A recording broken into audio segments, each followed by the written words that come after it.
Hey viewers of my channel. I know I said I was going to make a guide on replacing Fallout 4's vanilla weapons this week, but just a few days ago Bethesda dropped a new Starfield trailer and announced that the game is getting delayed once again, this time to September 6th, at the tail end of the summer.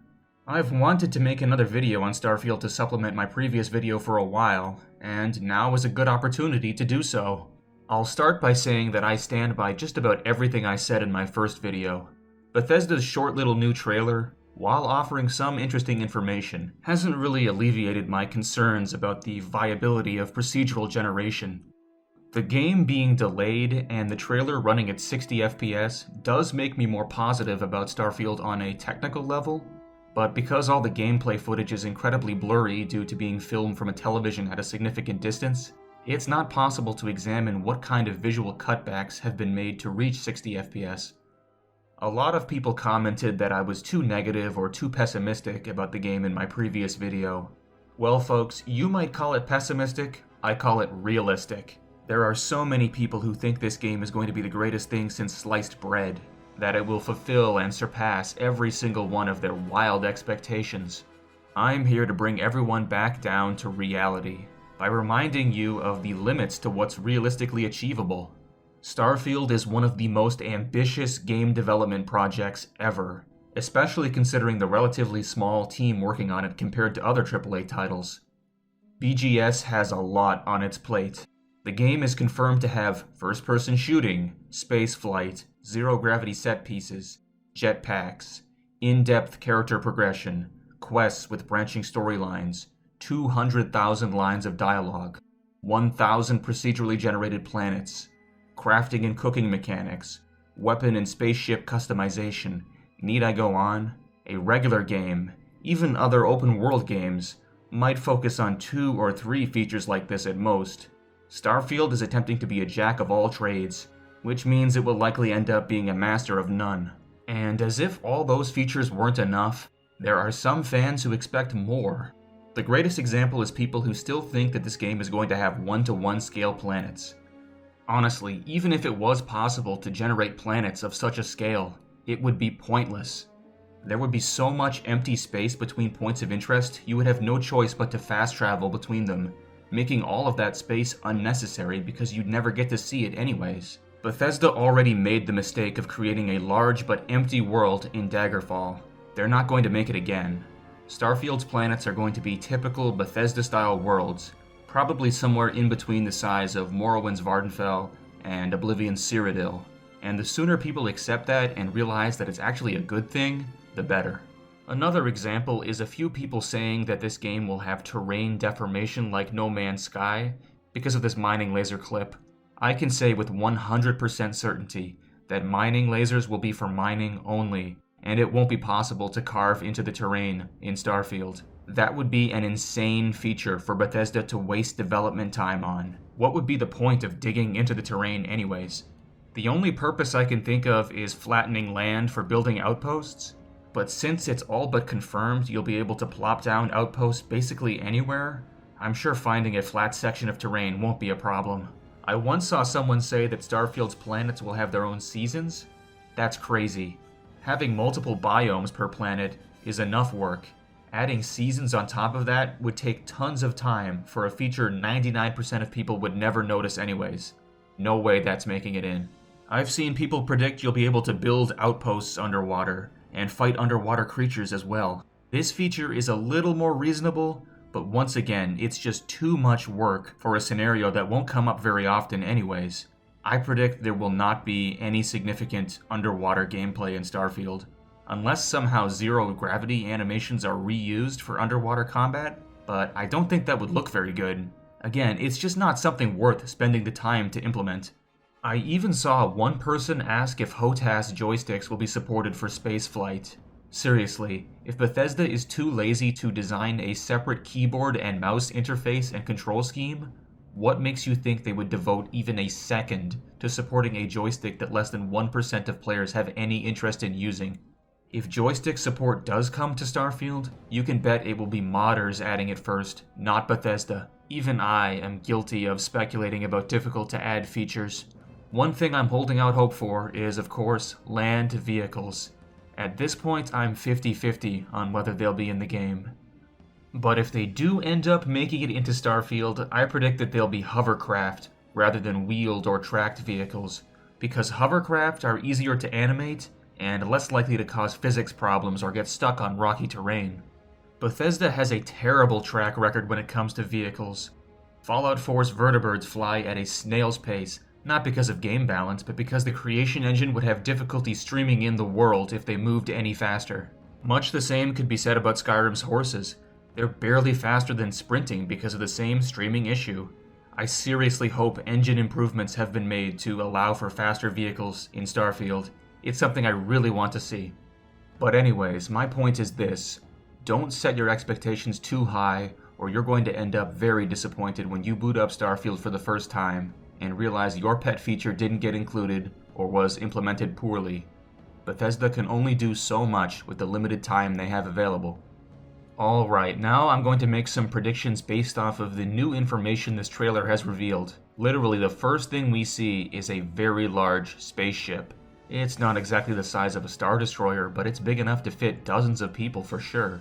Which brings me to the question of whether it will be possible for the player to fly massive ships like this. My guess is no, not without mods. I think Bethesda will put a limit on how large our ship can be and how many crew we can have for performance and gameplay balancing reasons. That's my prediction. The rest of the first half of this trailer concerns the story, which I have little to say about. There's clearly a mystery involving these artifacts that will explain something, I guess. To be honest, the main story of Starfield doesn't interest me as much as its potential for role-playing and exploration. I've played Skyrim for hundreds of hours, but I only ever beat the main quest and killed Alduin once. I spent most of my time wandering around and doing side quests because I find that much more enjoyable. I expect Starfield to be no different. It's the ability to explore an open galaxy and discover new things around every corner that will give this game its staying power, not the story. One thing I will say is, I don't really know what the tone of this game is supposed to be. Is it going to be a light-hearted space adventure where you hop from planet to planet with a plucky crew of eccentric explorers, uncovering the mysteries of these alien artifacts? Or is Starfield going to be a dark, depressing experience, where the Earth is destroyed, humanity is struggling to survive, and you have to stop a doomsday device that threatens to wipe out all life before it's too late? It's difficult to suss out much from what's been shown off so far, but I would definitely prefer the latter. I had enough goofy shit in Fallout 4. As for the second half of the trailer, we're really getting trolled by Bethesda into analyzing absurdly low-resolution footage. You can barely make out anything in these clips. Most of them take place on Mars, a planet we've already seen, but we are at least getting a look at some new weapons, most prominently an assault rifle, which we can see for a good few seconds, but also a revolver, a submachine gun, and some kind of scattershot weapon. More weapon variety is certainly a good thing, but I'm sad we haven't seen a glimpse of any melee weapons in the player's hands so far. I think melee is going to get the shaft in this game, just like Fallout 4. We also haven't seen any heavy weapons like missile launchers or miniguns. It's a shame, but I suppose it does make sense for BGS to focus on regular guns, since that's the weapon type most players will gravitate towards. In this shot, we can see Starfield being played on an ultra-widescreen monitor, and there are black bars on both sides of the screen. I seriously hope this damn game comes with ultra-wide support, because it's 2023. Ultra-wide aspect ratios aren't exactly uncommon anymore. Even Fallout 76 sort of has ultra-wide support. It would be a damn shame to go backwards and leave us with nothing at all. A lot of people are saying that the crosshair is pink in this gameplay footage, but it's just a color fringing effect. You can see when the crosshair moves off of the red sand of Mars onto this white loot box, it stops being pink and turns white again. In any case, it's likely that we'll be able to customize the color of the HUD, so if you actually want your crosshair to be pink, you'll be able to make that happen. Sadly, Starfield seems to be using a similar favorites system to Fallout 4, which is a waste of the entire D-pad as far as I'm concerned. I would greatly prefer hitting one button to bring up a radial menu, which would free up the rest of the D-pad for cool features like leaning or swapping ammo types or toggling visor modes. There are precious few buttons on a controller, and this favorites system takes up way too many of them. It probably isn't going to be changed at this point though. Oh well. This single screenshot showing a glimpse of the inventory, or at least the helmets section, is a treasure trove of information. I have a lot to break down here, so strap in. On the left panel, we can see a bunch of helmets. The one at the bottom alludes to a faction called the Trackers Alliance, which we have no information about. The rest of the helmets seem to be named after occupations, like Explorer, Navigator, and Space Trucker, although that last one could also potentially be a faction. To the right, we have a column labeled DR. A few people have suggested that this stands for durability, but I'm 100% certain that it actually stands for damage resistance. If it was durability, we would be seeing two numbers separated by a slash in the column, not one number. As much as I hate to say it, I predict there will be no equipment degradation in Starfield, especially not for armor. Think about it for a minute. If your spacesuit could break from damage, on a planet without Earth-like conditions, you would die in very short order. This could potentially lead to a game-ending soft lock scenario where you're stuck with broken gear, no way to reach your ship in time to avoid death, and no save to revert back to. For the very same reason, I also believe that there will be no need to worry about running out of oxygen while out exploring. I think the oxygen meter on the HUD is merely a sprint meter. Again, think about it.